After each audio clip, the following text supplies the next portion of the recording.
بسم اللہ الرحمن الرحیم۔ اللہ کا تراجو کس نے دیکھا؟ جس طرح ہر چیز کو تولنے کا تراجو ہوتا ہے، سونے کا الگ، چاندی کا الگ، اسی طرح قیامت کے دن اللہ کے ہاتھ میں تراجو ہوگا۔ اللہ فرماتے ہیں میرے پاس بھی تراجو ہے۔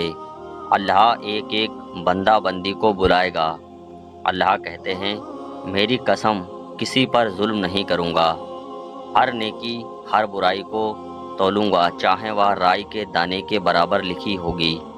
تم بھی بتاؤ مجھ سے بڑھ کر انصاف کرنے والا کون قیامت کا دن ہوگا؟ اللہ کے ہاتھ میں تراجو ہوگا، اس کی لمبائی چوڑائی۔ ایک نبی گزرے ہیں، حضرت داؤد علیہ السلام۔ انہوں نے اللہ تعالیٰ سے کہا مجھے آپ کا تراجو دیکھنا ہے۔ میں یہ نہیں کہتا کہ آپ کو دیکھنا ہے، وہ ہمت تو نہیں، بس آپ کا تراجو دیکھنا ہے۔ اللہ نے کہا نہیں نہیں نہیں۔ اب انہوں نے ضد کی تو اللہ نے کہا پردہ ہٹاؤ۔ جیسے ہی پردہ ہٹایا، حضرت داؤد علیہ السلام بے ہوش ہو کر گر پڑے۔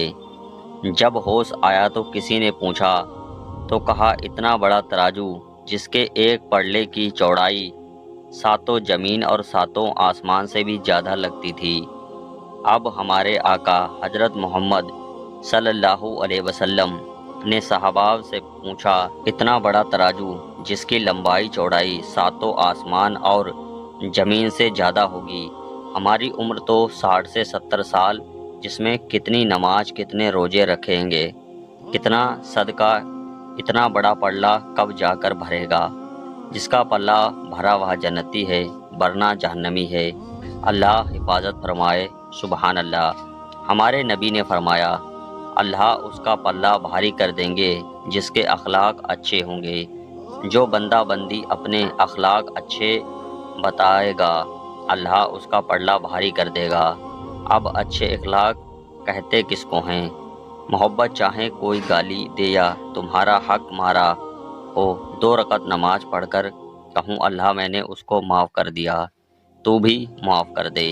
قیامت کے دن میرے بارے میں اس سے کوئی سوال مت پوچھنا۔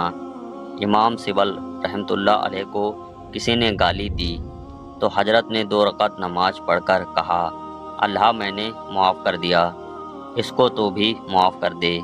کسی نے کہا جاؤ جا کر کہو، تو کہاں اسی لیے معاف کر دیا؟ قیامت میں ہمارے نبی نے فرمایا اس وقت تک میں جنت میں نہیں جاؤں گا جب تک میرے ہر ایک امتی کا حساب کتاب مکمل نہیں ہوگا۔